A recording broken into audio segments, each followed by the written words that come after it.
இன்னைக்கு நம்ம சேனலில் ஒரு சூப்பரான பிரேக்ஃபாஸ்ட் ரெசிபி தாங்க பார்க்க போகிறோம்.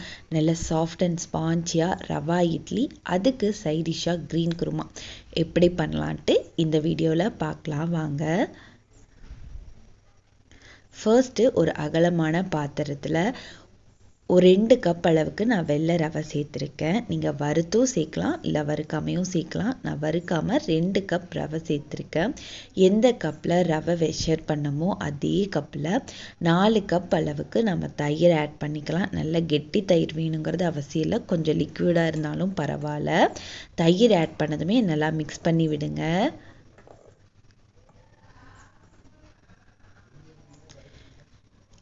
இப்போ இந்த கலவைக்கு தேவையான அளவு உப்பு, கொஞ்சமாக பேக்கிங் சோடா நம்ம ஆட் பண்ணி நல்லா மிக்ஸ் பண்ணி விட்டுக்கலாம்.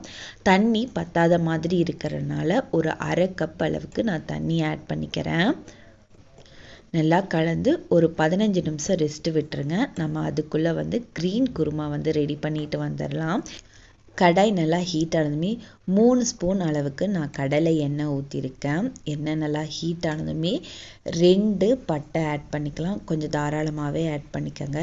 4 கிராம்பு. இது நல்லாவே பொரிஞ்சதுமே 2 பெரிய சைஸ் வெங்காயத்தை பொடியாக நறுக்கி வச்சுருக்கேன். அதையுமே இது கூட ஆட் பண்ணி 2 பச்சை மிளகாய் கீரி சேர்த்துருக்கேன். இது நல்லா கண்ணாடி பதத்தளவு வணங்கட்டும். நல்லா கோல்டன் ப்ரௌன் கலர் வணங்கினா குருமாவோட கலர் மாறிடும். அதனால் கண்ணாடி பதத்தளவு வந்ததுமே இஞ்சி பூண்டு பேஸ்ட்டு 1 ஸ்பூன் அளவு ஆட் பண்ணியிருக்கேன். இதெல்லாத்தையும் நல்லா கிளறி விடுங்க.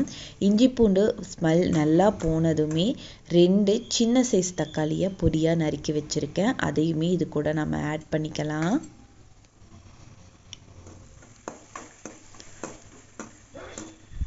தக்காளி நல்லா மசியட்டும். அதுக்குள்ளே நம்ம ஒரு க்ரீன் பேஸ்ட்டு ரெடி பண்ணிட்டு வந்துக்கலாம். அதுக்கு ஒரு மிக்ஸி ஜாரில் 2 கையளவுக்கு துருவன தேங்காய் ஆட் பண்ணிக்கிறேன். கொஞ்சமாக பொட்டுக்கடலை ஆட் பண்ணிக்கிறேன். இது கூடவே ஒரு கையளவுக்கு கொத்தமல்லி, அதே ஒரு கையளவுக்கு புதினா, கொஞ்சமாக கறிவேப்பிலை. இந்த குருமா காரத்துக்கு தகுந்த அளவு பச்சை மிளகாய் ஆட் பண்ணிக்கோங்க. கொஞ்சமாக கசகசா ஆட் பண்ணி தண்ணி விட்டு நல்லா ஃபைன் பேஸ்ட்டாக அரைச்சி எடுத்துகிட்டு வந்துக்கலாம். தக்காளி நல்லா மசித்ததுமே நம்ம அரைச்சி வச்சுருக்க க்ரீன் பேஸ்ட்டை இது கூட ஆட் பண்ணிக்கலாம். ஆட் பண்ணி நல்லா கலந்து விடுங்க. அடுப்பு லோ ஃப்ளேமில் இருக்கட்டும். மிக்சியில் கொஞ்சமாக தண்ணி ஊற்றி நல்லா அலசி இது கூட ஆட் பண்ணிக்கலாம். உங்களுக்கு எந்த அளவுக்கு குருமா தண்ணியாக வேணுமோ அந்தளவுக்கு தண்ணி ஆட் பண்ணி நல்லா கலந்து விட்டுக்கோங்க. இந்த ஸ்டேஜில் குருமாக்கு தேவையான அளவு உப்பு ஆட் பண்ணிக்கிறேன். அடுப்பு ஹை ஃப்ளேமில் வச்சு நல்லா கொதிக்க விடுங்க. ஒரு 5 நிமிஷம் நல்லா கொதித்ததுமே நாம் வேக வச்சுருக்க கேரட், பீன்ஸ், பட்டாணி, உருளைக்கிழங்கு, இந்த மாதிரி உங்களுக்கு எந்த வெஜிடபிள்ஸ் விருப்பமோ அந்த வெஜிடபிள்ஸை நல்லா வேக வச்சு இந்த ஸ்டேஜில் நீங்கள் ஆட் பண்ணிக்கலாம்.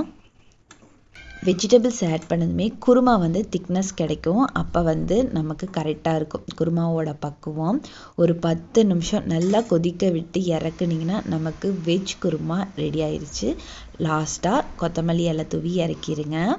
தோசை, சப்பாத்திக்கெல்லாம் பெஸ்ட்டு சைட் டிஷ். நீங்கள் அதுக்கு கூட ட்ரை பண்ணி பார்க்கலாம். 15 நிமிஷத்தில் ரவை நல்லாவே ஊறி வந்திருக்குங்க. இப்போ நல்லா கலந்து விடுங்க. எனக்கு கொஞ்சம் கெட்டியாக இருக்க மாதிரி இருக்குது, அதனால் ஒரு அரை டம்ளர் தண்ணி ஆட் பண்ணி நல்லா மிக்ஸ் பண்ணி விட்டுக்கிறேன். இந்த ஸ்டேஜில் உப்பு கரெக்டாக இருக்கா கூட செக் பண்ணிவிட்டு கொஞ்சமாக உப்பு போட்டு நல்லா மிக்ஸ் பண்ணிக்கோங்க. பேக்கிங் சோடா ஆட் பண்ணியிருக்கனால நல்லா லம்ஸ் இல்லாமல் ரவையை நல்லா பீட் பண்ணி கலக்கி விடுங்க. இட்லி தட்டில் ஈரமான துணி போட்டு ஒவ்வொரு குழியிலுமே கொஞ்சமாக நம்ம கொத்தமல்லி இலை வச்சுக்கலாம். இப்போ ஒவ்வொரு குழியிலையுமே நம்ம கலந்து வச்சுருக்க ரவை கலவையை ஆட் பண்ணிக்கலாம். இதுக்கு முன்னாடியே நான் ஆல்ரெடி இட்லி பாத்திரத்தில் தண்ணி ஊற்றி வச்சுட்டேன் அடுப்பில்.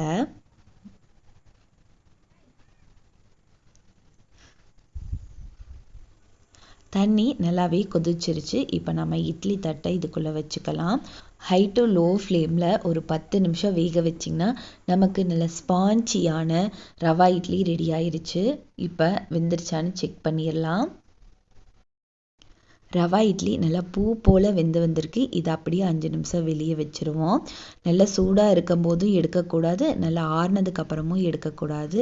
லைட்டாக சூடு ஆறுனதுமே மேலே கொஞ்சமாக தண்ணி தெளித்து நம்ம துணியில் இருந்து ரவா இட்லி தனியாக எடுத்து ஒரு பாத்திரத்துக்கு ட்ரான்ஸ்ஃபர் பண்ணி வச்சுக்கலாம்.